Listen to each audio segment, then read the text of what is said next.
Hello दोस्तों। Welcome to my YouTube channel. Leave rule में हम लेक्चर 1 पढ़ चुके हैं, जिसमें हमने चैप्टर 1 को कवर किया।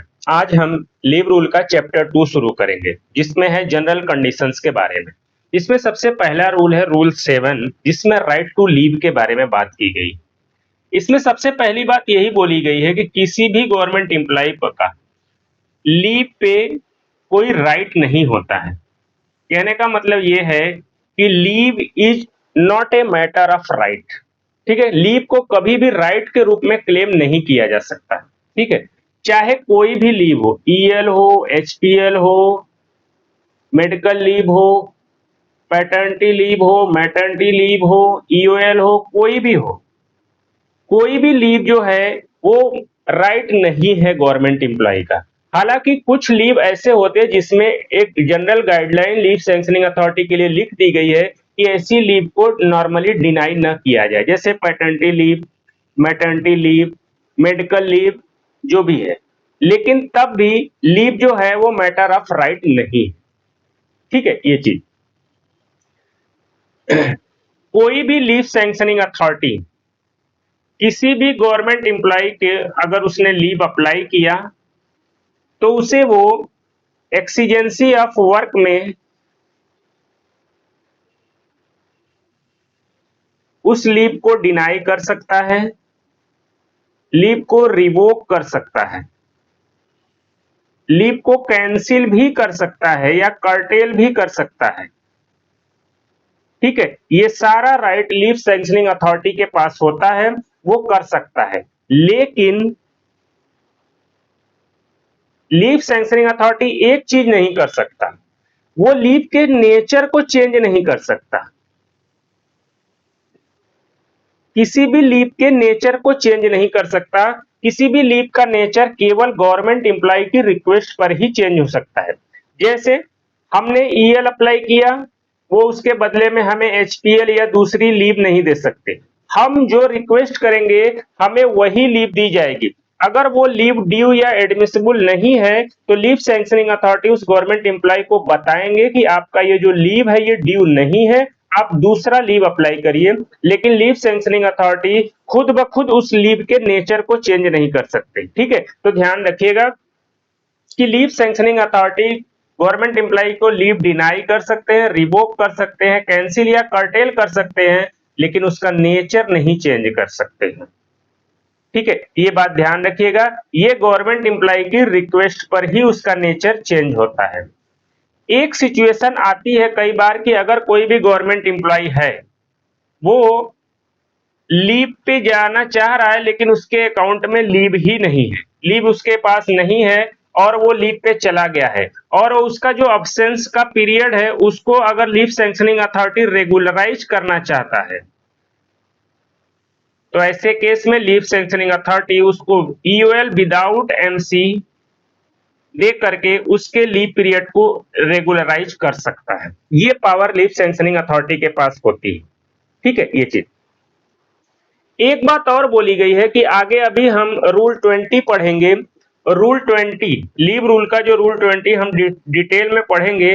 रूल 20 में क्या है कि ऐसा कोई गवर्नमेंट एम्प्लॉय है, अगर वो मान लीजिए कि ड्यूरिंग सर्विस कोई डिसेबिलिटी एक्वायर कर लिया और उसके अभी संभावना है वो सही भी हो सकता है, नहीं भी सही हो सकता है, ऐसे केस में वो मेडिकल लीव अगर जो अप्लाई करता है तो जो मेडिकल सर्टिफिकेट देगा, तो मेडिकल जो अथॉरिटी उसकी रिकमेंडेशन लीव सैंक्शनिंग अथॉरिटी के ऊपर बाइंडिंग है।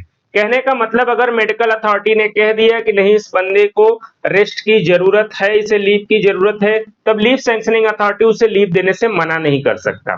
ठीक है, कहने का मतलब एक ही जगह है जो लीव सैंक्शनिंग अथॉरिटी की डिस्क्रिप्शन काम नहीं करती, वो भी डिसेबल्ड पर्सन पे रूल 20 के तहत जो लीव उसको सैंक्शन की जाती है उस केस में। तो रूल 20 हम आगे डिटेल में पढ़ेंगे। ठीक है, ये चीज। अगली बात, एक छोटी सी एडवाइजरी जारी की गई है गवर्नमेंट के द्वारा कि अगर कोई गवर्नमेंट एम्प्लॉय है और उसकी लास्ट 10 ईयर की सर्विस बची हुई है, तो ऐसे केस में उस गवर्नमेंट एम्प्लॉय को जो है लीव नॉर्मली डिनाई नहीं करनी चाहिए। ठीक है, कोई भी गवर्नमेंट एम्प्लॉय है उसके लास्ट 10 इयर्स की सर्विस में उसे लीव नॉर्मल कोर्स में डिनाई नहीं करनी चाहिए, हालांकि एक्सीजेंसी ऑफ सर्विस में डिनाई की जा सकती है। गवर्नमेंट ने ऐसा इसलिए सोचा है कि हम 30 डेज पर ईयर के हिसाब से ईएल अर्न करते हैं और अगर इसे 10 साल से मल्टीप्लाई कर दे तो ये 300 डेज हो जाता है।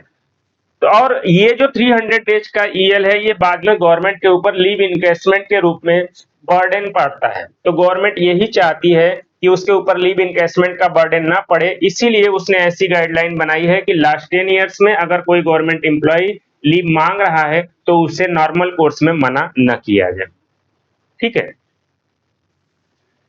अगली बात है रूल 8। लीव रूल में रूल नंबर ज्यादातर याद रखने की जरूरत नहीं है, छोटे मोटे हो उनको याद कर लीजिएगा, ऐसी कोई जरूरत नहीं है। Regulation of claim to leave,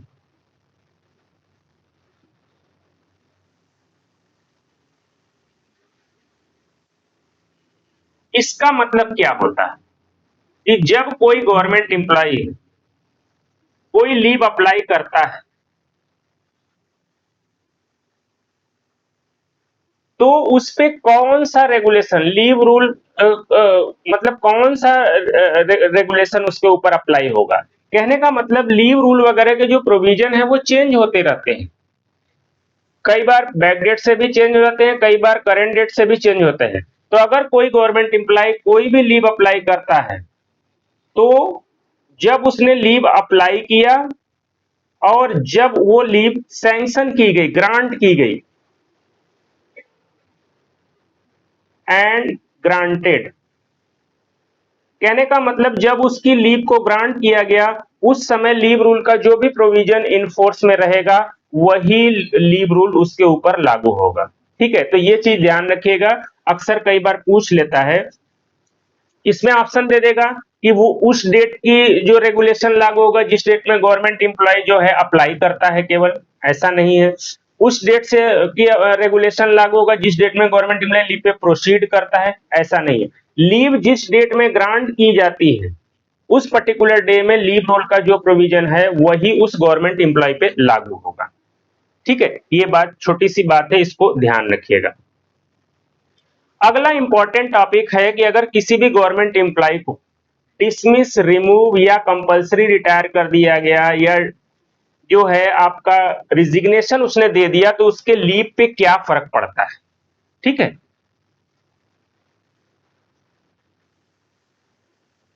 effect of dismissal, removal या रिजिग्नेशन।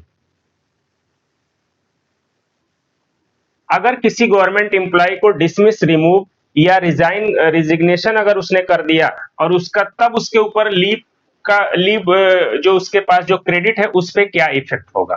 ठीक है, तो ये हम वन बाय वन देख लेते हैं। सबसे पहले देखते हैं कि अगर कोई गवर्नमेंट सर्वेंट है उसको या तो डिसमिस कर दिया गया या रिमूव कर दिया गया। ठीक है, तो ऐसे केस में जो उसका जो अकाउंट में लीव क्रेडिट है उसके, अब उस लीव एट क्रेडिट पे उसका कोई क्लेम नहीं, क्लेम उसका जो है सीज हो जाता है। कहने का मतलब डिसमिसल या रिमूवल के बाद वो उस लीव को क्लेम नहीं कर सकता कि मेरे अकाउंट में इतना लीव है तो मुझे दीजिए।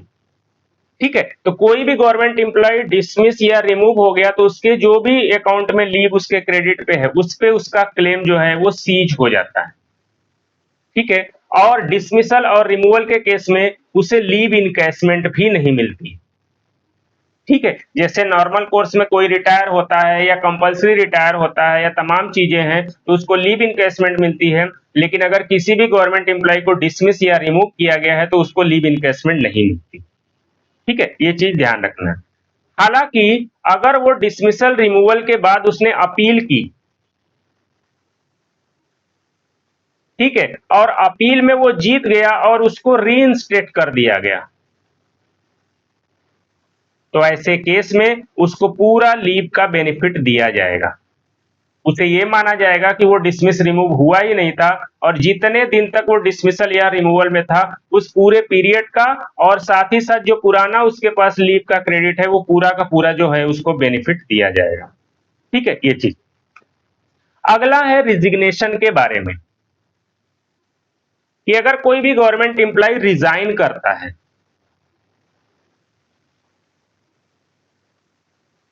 तो उसके लीव अकाउंट पे क्या असर पड़ता है। देखिए, रिजिग्नेशन तीन तरह के होते हैं। एक होता है टेक्निकल रिजिग्नेशन, जब कोई गवर्नमेंट एम्प्लॉय गवर्नमेंट में ही, चाहे स्टेट गवर्नमेंट हो, सेंट्रल गवर्नमेंट हो या कोई भी हो, किसी दूसरे एम्प्लॉयमेंट के लिए थ्रू प्रॉपर चैनल अगर एप्लीकेशन को फॉरवर्ड कराता है, तो एग्जाम देने के बाद अगर वो सिलेक्ट होता है तो सिलेक्शन के बाद वो पुराने डिपार्टमेंट से जो रिजिग्नेशन मांगता है उसे टेक्निकल रिजिग्नेशन बोलते हैं। ऐसे केस में क्या होता है कि अगर वो टेक्निकली रिजाइन करता है तो उसकी जो लीव अकाउंट है वो नए डिपार्टमेंट को कैरी फॉरवर्ड हो जाती है। कहने का मतलब उस लीव पे उसका जो क्लेम है वो सीज नहीं करता है, ठीक है। उसका जो भी लीव अकाउंट में उसके लीव है वो लैप्स भी नहीं करता है, वो लीव अकाउंट कैरी फॉरवर्ड हो जाती है और उसकी जो सर्विस है वो भी कैरी फॉरवर्ड हो जाती है फॉर द पर्पज ऑफ जो है कि pension, for the purpose of increment, ठीक है। ये सारी पर्पज के लिए उसकी सर्विस भी कैरी फॉरवर्ड हो जाती है। एक दूसरी सिचुएशन में रिजिग्नेशन भी दिया जाता है कि कोई भी गवर्नमेंट एम्प्लॉय अगर किसी पीएसयू में एब्जॉर्ब हो गया,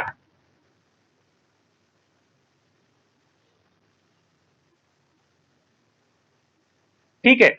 ये हम पेंशन रूल में डिटेल में पढ़ेंगे कि अगर कोई भी गवर्नमेंट एम्प्लॉय किसी भी पीएसयू में गया डेपुटेशन पे और वहां जाकर के वो एब्जॉर्ब हो गया, तो ऐसे केस में क्या होगा।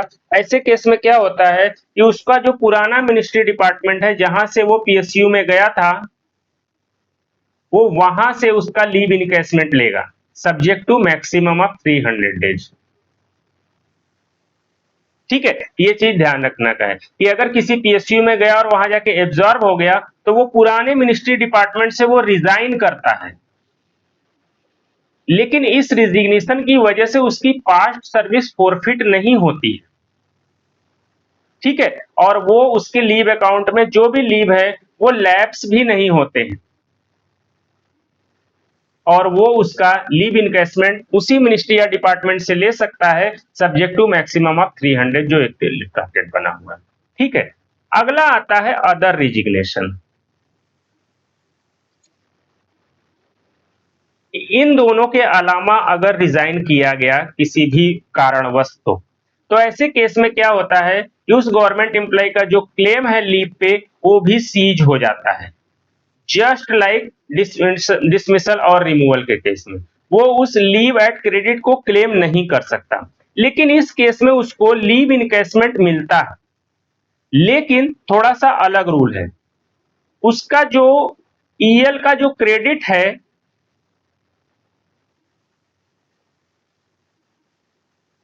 उसके हाफ के बराबर, subject to maximum of 150 days. कहने का मतलब उसके अकाउंट में जितना ईएल है उसके हाफ के बराबर उसको लीव इनकैशमेंट दिया जाएगा, subject to maximum of 150 days. उसके अकाउंट में जो एचपीएल है उसका कोई भी इनकैशमेंट उसको नहीं दिया जाता है। नॉर्मल कोर्स में क्या होता है कि अगर हमारे पास 300 डेज का ईएल है तो हम 300 डेज का ईएल ले लेते, का इनकैशमेंट हमें मिलता है। अगर ईएल कम है तो जितना शॉर्टफॉल करता है वो एचपीएल का इनकैशमेंट उसको दिया जाता है, ठीक है। लेकिन ईएल और एचपीएल मिलकर 300 से ज्यादा नहीं हो सकते। लेकिन जब कोई भी गवर्नमेंट एम्प्लॉय रिजाइन करता है तो उसको जो लीव इनकैशमेंट मिलता है उसके अकाउंट में जितना ईएल का बैलेंस है उसका half, subject to maximum of 150।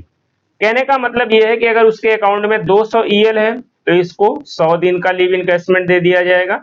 अगर 300 है तो 150 का, 300 से ज्यादा किसी की लीव अकाउंट में लीव हो नहीं सकती, तो इसी वजह से मैक्सिमम 150 डेज का प्रोविजन रखा हुआ है, ठीक है। ये चीज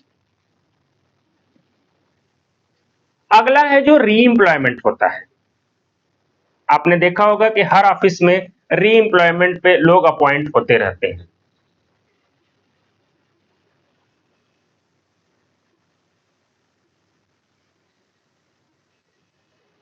री एम्प्लॉयमेंट दो तरीके के होते हैं, सिविल टू सिविल री एम्प्लॉयमेंट भी होता है और मिलिट्री टू सिविल।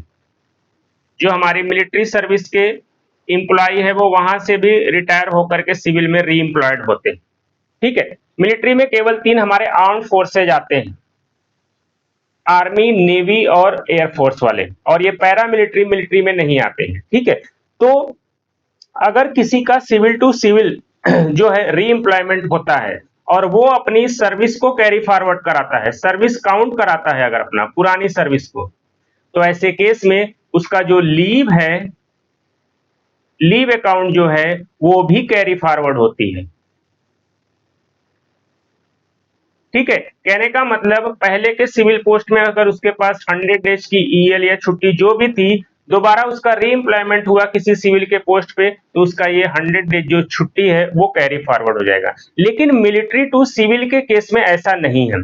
जब कोई मिलिट्री से सिविल में री एम्प्लॉयड होगा तो सिविल में आने के बाद उसको फ्रेश लीव अकाउंट ओपन किया जाता है। ठीक है, और यहां से उसको नया लीव रूल के हिसाब से उसको क्रेडिट दी जाती है और उसका जो लीव है वो कैरी फॉरवर्ड नहीं होता है। वजह यह है कि मिलिट्री सर्विस पे सीसीएस लीव रूल लागू नहीं होता है, उनका अलग ही लीव रूल है। ये एक वोकेशन डिपार्टमेंट के तौर पे उनके लिए अलग रूल बनाए गए। लेकिन सिविल टू सिविल में जब री एम्प्लॉयमेंट होता है तो यहां पर भी लीव रूल लागू हो रहे हैं और यहां पर भी लीव रूल लागू हो रहे हैं, इसीलिए उसमें लीव को कैरी फॉरवर्ड करने का प्रोविजन बना के रखा गया है। ठीक है, ये चीज है। अगली एक और अच्छी बात है, इसको देख लेते हैं।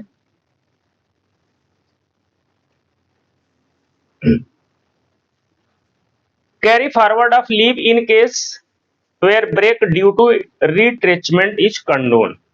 देखिए ये कहना क्या चाह रहा है, रिट्रेंचमेंट।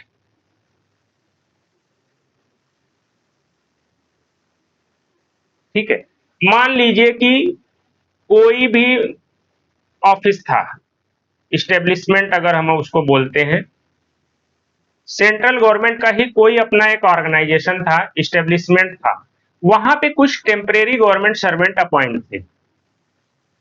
ठीक है, तो वो टेम्परेरी सर्विस रूल के हिसाब से उनको लीव उनका मेंटेन हो रहा था।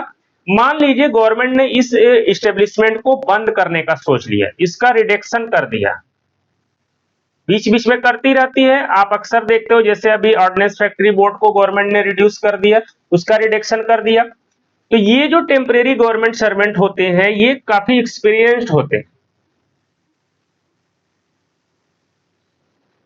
तो गवर्नमेंट चाहती है कि क्यों ना हम इस टेम्परेरी गवर्नमेंट एम्प्लॉय को कहीं और पे यूज कर लें, क्योंकि इनके पास एक्सपीरियंस है। ठीक है, तो जब इनको एक तरीके से किसी दूसरे स्टेब्लिशमेंट में या ऑफिस में या किसी दूसरे ऑर्गेनाइजेशन में गवर्नमेंट ही अगर इनको अपॉइंट करती है, तो ऐसे केस में इन्होंने जो पुराने स्टेब्लिशमेंट में जो लीव एक्यूमुलेट किया था, लीव इनके क्रेडिट पे था, उसका क्या होगा, यही हम यहाँ पे समझना चाह रहे हैं। तो कहने का मतलब पहले वो सिनेरियो समझना जरूरी है कि कोई एक स्टेब्लिशमेंट या ऑर्गेनाइजेशन थी गवर्नमेंट की, गवर्नमेंट ने उसका रिडक्शन कर दिया, मतलब उस ऑर्गेनाइजेशन को बंद कर दिया। तो वहां पे जो टेम्परेरी गवर्नमेंट सर्वेंट हैं, क्योंकि वो एक्सपीरियंस्ड होते हैं, तो गवर्नमेंट ही उनको अगर सेंट्रल गवर्नमेंट के किसी दूसरे ऑर्गेनाइजेशन में अगर अपॉइंट कर रही है, तो उनका जो लीव है क्रेडिट पे उसका क्या होगा, यही चीज हमें देखना है। ठीक है, ये चीज तो इसको देखते हैं। इसकी दो तरीके से कंडीशन बनाई गई है कि दो सिचुएशन हो सकती है कि अगर इनके अपॉइंटमेंट में कोई ब्रेक ना हो, मतलब इमीडिएटली वो ऑर्गेनाइजेशन रिड्यूस किया गया और इमीडिएटली इनको दूसरे ऑर्गेनाइजेशन में अपॉइंट कर दिया गया, या ब्रेक हो लेकिन ये इस ब्रेक को ज्वाइनिंग टाइम में कन्वर्ट कर दिया गया। ठीक है, कहने का मतलब कि या तो कोई ब्रेक ही ना हो या जो ब्रेक हो उसको ज्वाइनिंग टाइम में कन्वर्ट कर दिया गया। तो ऐसे केस में क्या होता है कि इनको जो पास्ट सर्विस होती है, जो इस इस्टेब्लिशमेंट में उन्होंने दी हो, वो कैरी फॉरवर्ड हो जाती है। ठीक है, for the purpose of pension and leave, वो सर्विस भी पेंशन के लिए कंटिन्यू कर जाती है, काउंट होती है, और उनका जो लीव अकाउंट है वो भी कैरी फॉरवर्ड होता है। ठीक है, लेकिन दूसरी सिचुएशन ये हो सकती है कि मान लीजिए कि यहाँ इनके जो सर्विस के टर्मिनेशन और इनके अपॉइंटमेंट में अगर 30 दिन से ज्यादा का ब्रेक हो जाए,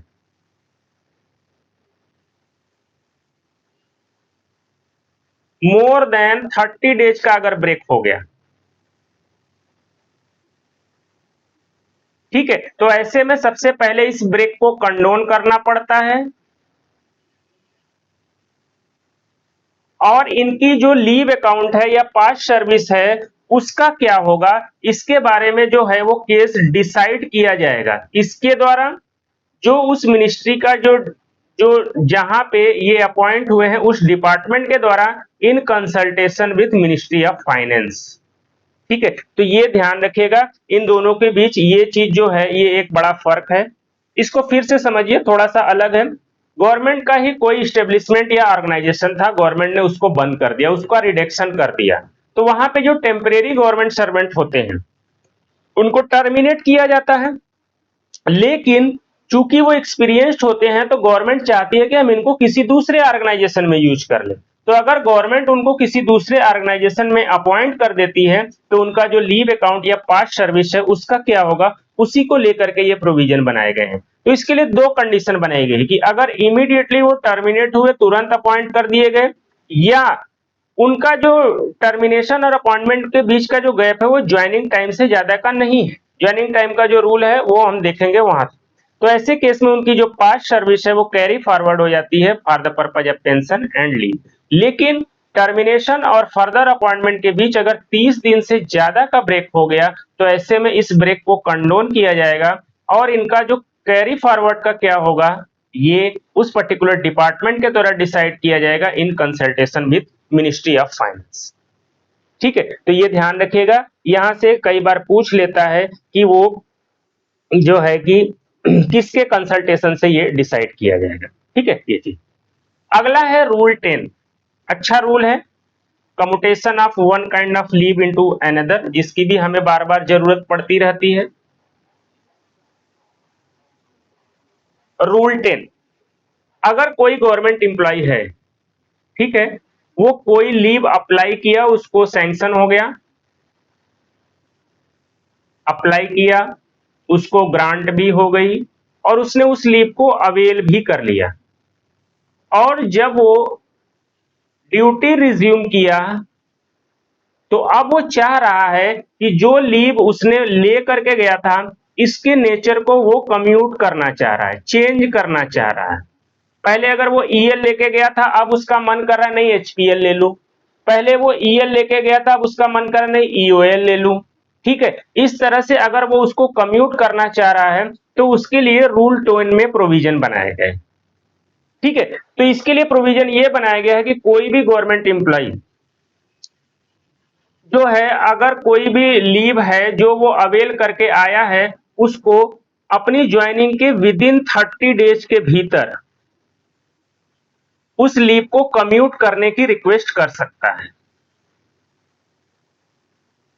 ठीक है, कहने का मतलब कोई भी गवर्नमेंट एम्प्लॉय किसी लीव पे गया, लीव से जब वो वापस आता है तो विद इन 30 डेज के भीतर वो उस लीव के नेचर को कम्यूट करने का या चेंज करने का रिक्वेस्ट कर सकता है। लेकिन ध्यान रहे कि ये भी उस गवर्नमेंट एम्प्लॉय का राइट नहीं है, पहली बात ये।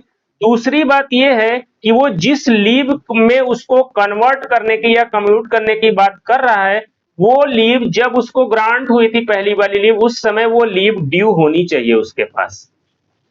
ऐसा ना हो कि जब वो लीव पे जा रहा था तब वो लीव ड्यू ही नहीं थी और जब वो लौट करके आया तब उसके पास लीव ड्यू हो गई। जैसे मान लीजिए कोई भी गवर्नमेंट एम्प्लॉय है, वो 25 जून से 30 जून तक छुट्टी गया, अभी इसके अकाउंट में एचपीएल था लेकिन इसके पास ईएल का बैलेंस नहीं था। ठीक है, इसके बाद 1 जुलाई को तो उसको फिर 10 एचपीएल और 15 ईएल मिल जाएगा। पता लगा कि वो बंदा जो आ रहा है और 1 जुलाई को ज्वाइन किया, अब 1 जुलाई को उसके अकाउंट में 15 ईएल हो गए, तो अब वो ये नहीं कह सकता कि मेरा जो ये 6 दिन का एचपीएल था इसको ईएल में कन्वर्ट कर दीजिए।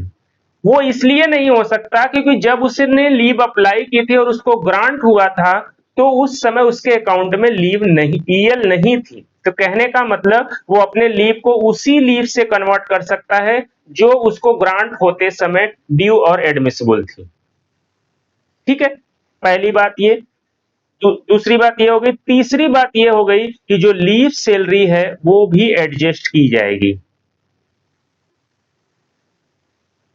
ठीक है, पहले एचपीएल लेके गए थे, कन्वर्ट करा के ईएल में करा लिया तो आपको एरियर मिलेगा। पहले ईएल लेके गए थे, कन्वर्ट करा के एचपीएल में करा लिया तो आपसे रिकवरी भी की जाएगी। ठीक है, तो लीव सैलरी का एडजस्टमेंट भी होगा।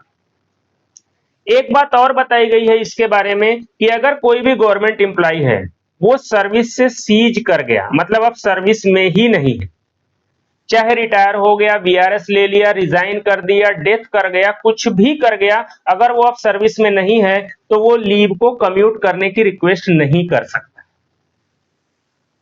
ठीक है, जैसे एग्जांपल के तौर पे आपको बताऊं, अगर किसी की रिटायरमेंट 30 जून को है, ठीक है, 30 जून को उसकी रिटायरमेंट होने वाली थी, वो छुट्टी लिया और चला गया, ईएल ले लिया 10 दिन का, और इस 10 दिन के ईएल की वजह से उसका जो बैलेंस हो गया वो 290 हो गया ईएल का बैलेंस। उसे ये बात पता नहीं थी और वो 30 जून को रिटायर हो गया, तो रिटायरमेंट के बाद वो चाह रहा है कि वो इस 10 डेज को एचपीएल में कन्वर्ट करा दे, तो ऐसी रिक्वेस्ट नहीं कर सकता। कहने का मतलब कि कोई भी गवर्नमेंट एम्प्लॉय सर्विस से सीज होने के बाद लीव को कम्यूट करने की रिक्वेस्ट नहीं कर सकता। ठीक है, ये चीज भी ध्यान रखने की है। एक बात और इसमें छोटी सी बताई गई है कि अगर कोई भी government employ EOL on medical certificate पे था, ईओएल ऑन एमसी पे था, और वो बाद में इस लीव को लीव नॉट ड्यू में कन्वर्ट कराना चाहता है, तो ये अलाउड है, वो इस चीज की रिक्वेस्ट कर सकता है। ठीक है, अगर वो ईओएल एंड एमसी पे था और बाद में एलएनडी लीव नॉट ड्यू में उसको कम्यूट करना चाहता है, तो वो जो है करने की रिक्वेस्ट कर सकता है, क्योंकि दोनों लीव जो है वो मेडिकल सर्टिफिकेट के आधार पे ही ग्रांट हुई है। लीव नॉट ड्यू भी मेडिकल सर्टिफिकेट के आधार पे ही मिलती है, आगे हम पढ़ेंगे इसके बारे में। ठीक है, तो ये जो है commutation of leave from one kind to another kind का जो है वो रूल है। ठीक है, अगली और एक इंपॉर्टेंट चीज देख लेते हैं, combination of different kind of leave. ठीक है, रूल 11 में दिया हुआ है combination of different kind of leave. ठीक है, इसको एक साथ देख लेते हैं। इसको एक तरीके से हम 3 टेबल बनाते हैं। इधर मान लीजिए हमने सीएल को रख दिया, ईच में रख दीजिए स्पेशल सीएल को, और यहां पे रख दीजिए रेगुलर लीव को। रेगुलर लीव मतलब वो सारे लीव जो लीव रूल के प्रोविजन से गवर्न होते हैं, सब रेगुलर लीव कहलाते हैं। इसमें EL, HPL, EOL, maternity, paternity, CCL, जो भी लीव आप पढ़ोगे सब के सब रेगुलर लीव कहलाते हैं। ठीक है, तो इनके कॉम्बिनेशन का क्या रूल है ये हम देख लेते हैं। पहली बात यह है कि सीएल और स्पेशल सीएल कंबाइन हो सकते हैं। ठीक है, स्पेशल सीएल और रेगुलर लीव भी कंबाइन हो सकता है। ठीक है, लेकिन सीएल और रेगुलर लीव कंबाइन नहीं हो सकते। ठीक है, और सीएल और स्पेशल सीएल और रेगुलर लीव तीनों भी कंबाइन नहीं हो सकते। इसको अच्छे से समझ लीजिएगा, सीएल और स्पेशल सीएल एक दूसरे के साथ में कंबाइन किए जा सकते हैं। स्पेशल सीएल और रेगुलर लीव भी एक दूसरे के साथ कंबाइन किए जा सकते हैं। सीएल रेगुलर लीव के साथ कंबाइन नहीं किया जा सकता, एक एक्सेप्शन है, वो हम अभी बात करेंगे। और सीएल, स्पेशल सीएल और रेगुलर लीव तीनों एक साथ भी कंबाइन नहीं हो सकते। ठीक है, ये चीज। दो और चीजें यहीं पर देख लेते हैं, आरएच और कंपनसेटरी ऑफ। ये भी हम कई बार लेते हैं, ये भी देख लेते हैं। आरएच और कंपनसेटरी ऑफ को गवर्नमेंट हॉलिडे के तौर पे ट्रीट करती है। कहने का मतलब जब हम आरएच या कंपनसेटरी ऑफ पे रहते हैं तो हमें ड्यूटी पे मिलता है, लीव सैलरी नहीं मिलती। लीव सैलरी केवल उसी पीरियड के लिए हमें मिलती है जितने देर तक हम रेगुलर लीव पे होते हैं। ठीक है, तो आरएच और कंपनसेटरी ऑफ को गवर्नमेंट क्योंकि हॉलिडे के रूप में वो ट्रीट करता है, इसी वजह से RH और कंपनसेटरी ऑफ को CL के साथ भी कंबाइन किया जा सकता है। RH और कंपनसेटरी ऑफ को स्पेशल CL के साथ भी कंबाइन किया जा सकता है और RH और कंपनसेटरी ऑफ को रेगुलर लीव के साथ प्रीफिक्स या सफिक्स किया जा सकता है।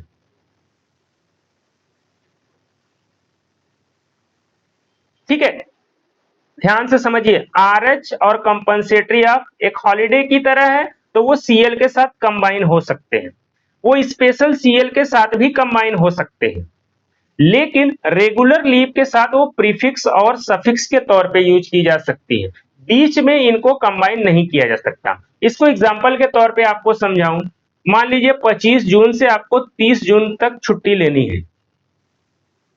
25 जून के पहले या 30 जून के बाद या 26 जून को या 29 जून को RH है तो आप, या कंपनसेटरी ऑफ है तो आप इसको यहाँ पे प्रीफिक्स कर सकते हो और यहाँ पे सफिक्स कर सकते हो।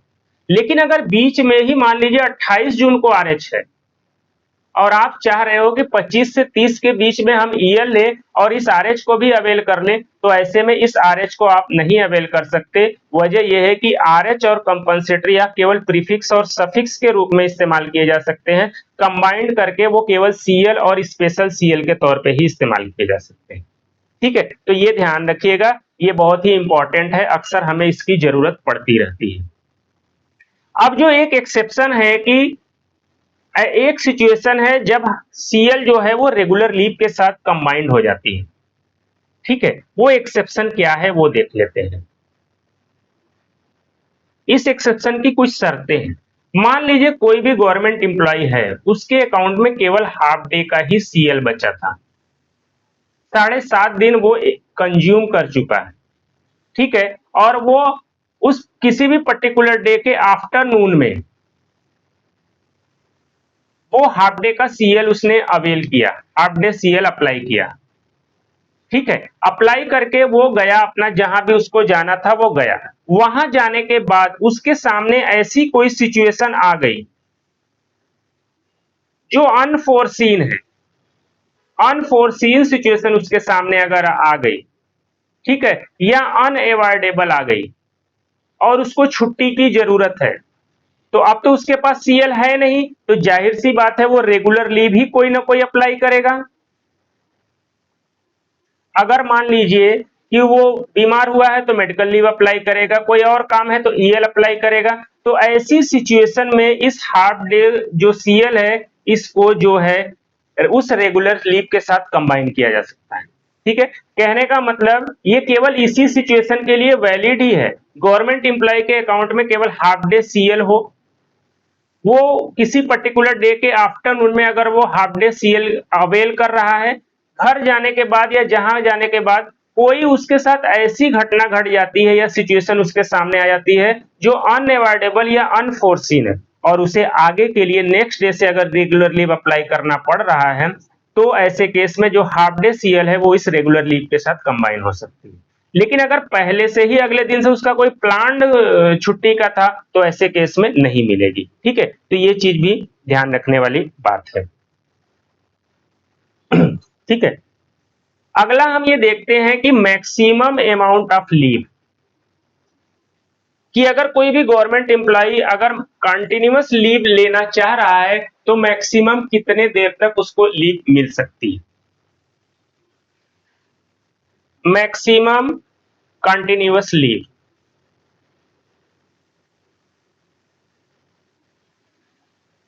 ठीक है, कोई भी गवर्नमेंट एम्प्लॉय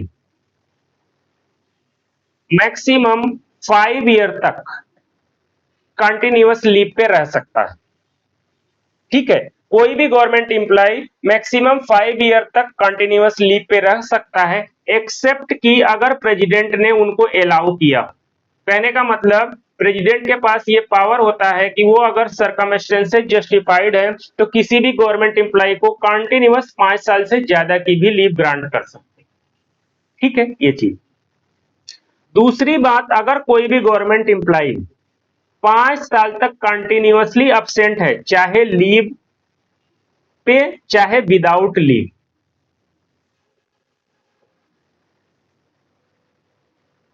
ठीक है, 5 साल के ज्यादा पीरियड के लिए कंटिन्यूअसली एब्सेंट हो जा रहा है, चाहे लीव ले करके चाहे बिना लीव ले करके, तो उसको डीम्ड रिजाइंड मान लिया जाता है। मान लिया जाएगा कि उसने सर्विस से रिजाइन कर दिया, लेकिन उसको डीम्ड रिजाइन डिक्लेयर करने से पहले उसको एक अपॉर्चुनिटी जरूर दी जाएगी। उसको एक मेमो दिया जाएगा कि वापस आ जाओ, नहीं तो आपको डीम्ड रिजाइन कर दिया जाएगा। फिर भी वो नहीं आता है तो उसको डीम्ड रिजाइन डिक्लेयर कर दिया। ठीक है, ये चीज ध्यान रखने वाली बात है। अब हम देखते हैं कि कुछ ऐसी सिचुएशन होती है जब ये 5 साल का जो मैक्सिमम जो कंटिन्यूअस पीरियड है वो लागू नहीं होता है। ऐसी 3 सिचुएशन ऐसी हैं जब ये 5 साल वाला क्लॉज लागू नहीं होता है। पहला तो हमने पढ़ ही लिया कि प्रेसिडेंट के पास पावर है, वो किसी को भी 5 साल से ज्यादा पीरियड के लिए भी कंटिन्यूअस लीव दे सकते हैं अगर उन्हें जस्टिफाइड लगेगा तो। दूसरा, अगर किसी भी गवर्नमेंट एम्प्लॉय ने डिसेबिलिटी एक्वायर कर ली, ठीक है, और उस डिसेबिलिटी की वजह से अगर उसे लीव दिया जा रहा है तो उसे भी 5 साल से ज्यादा पीरियड के लिए जो है मेडिकल सर्टिफिकेट के आधार पे उसे लीव ग्रांट की जाती है।